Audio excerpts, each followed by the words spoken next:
Welcome everyone. In this video I'm going to take you on a virtual trip to gather some wildflowers that can be used for making beautiful inks, pigments, and they can also be used for natural dyeing purposes.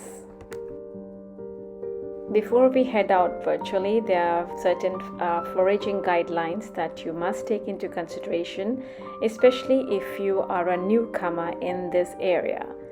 The first and foremost is to be able to identify the plant accurately. So take someone who is well informed or use a guidebook to identify plants, because many of the dye plants have lookalikes which are poisonous. Then collect your plant sources from areas that are not polluted and clean areas. Always take a small portion and leave the rest for the wildlife and to preserve the plant population. Follow the foraging regulations, because many countries have imposed such regulations as to how much you can take. Then harvest the plant sources at the right growth stage for optimal dye yield. If you are sensitive and have allergic reactions to certain plants, then make sure that you wear gloves, protective clothing. Be cautious with the non-native species of plants. Respect nature and minimize disruption. And when you're doing your creative projects, always do it initially in a small scale before you actually scale the reaction. But most importantly, always stay safe and eco-conscious and enjoy the process.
Actually, blackberries can be found growing in the wild.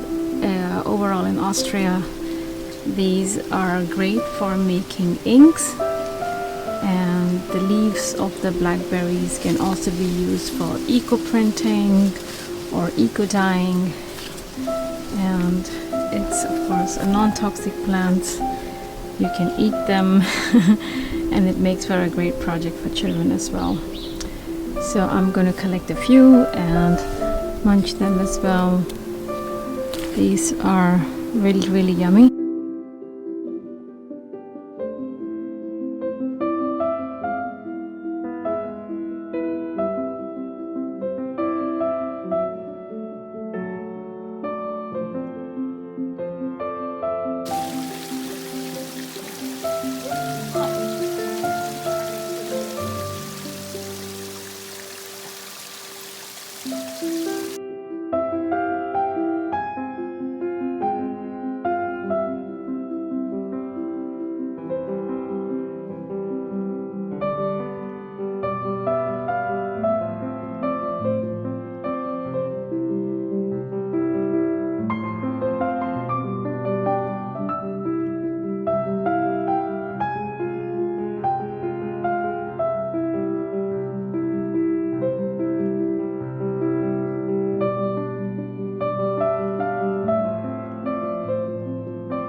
Greetings everyone, I am currently in Gesäuse and we are staying at a place called Emavandra. It's a space that is created for people, well, digital nomads who like to be in the nature and to also work. It's basically a place to provide you with a work-life balance. And that house that you see from far away distance here, that's a part of the Emavandra. I will take you there a little bit later, but whilst we were having a coffee yesterday in the cafe house at Emma, the manager, Julia, she gave me this book, and it is very interesting because it talks about the alien invasive species of plants growing here in Austria. A couple of them are quite interesting and they're also great for making colors. Unfortunately, I don't have a tripod, so it's really difficult to kind of flip through this thing. This really nice. So apparently, yes, so here it is. We have the Japanese knotweed growing here. Then what else have we got? We also have the Canadian goldenrod, and I can show you some of these plants that are right here.